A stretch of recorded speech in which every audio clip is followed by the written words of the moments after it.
Brothers and sisters, our tikki-selling angel, people still say that Lord Rama, Sita, and Lakshmana performed the Ramalila, or that the Ramalila was performed for them.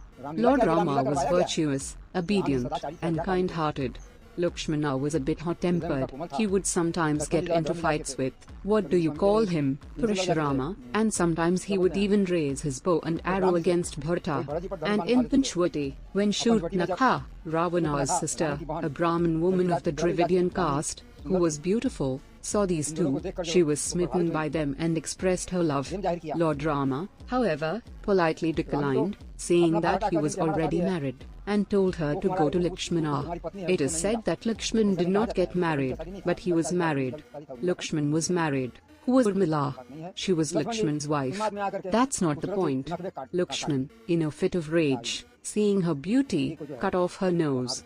Is it permissible to raise a hand against a woman? It is forbidden in the Vedas. He did it anyway. She was expressing her love, expressing her prayers. When Gautam Buddha subdued Angulamal with his wisdom, Arjuna put the entire Kaurava army to sleep with his Mohini arrow, subduing them. So, Lakshman had no other option but to cut off Shurpanakha's nose to make her understand. What kind of madness was this? What was the consequence? Ravana was saddened, thinking that violating a woman's dignity in this way is not right.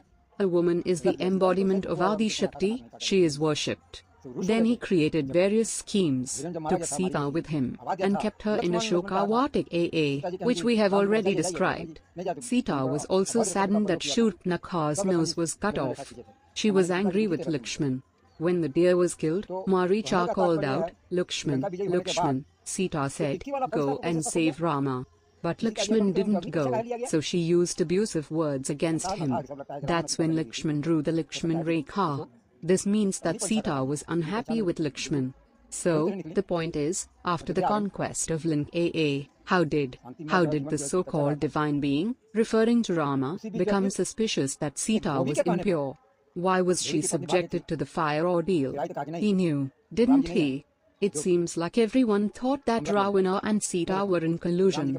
Maybe something happened, so he ordered the fire ordeal. When she emerged completely pure from the fire ordeal, she returned to Ayodhya, and life was going on peacefully. Then, based on the words of a washerman, whose wife had run away and then returned, Rama said, no, I'm not like that, I won't keep her. A case came before Rama. Rama was a king, wasn't he? He was just, wasn't he?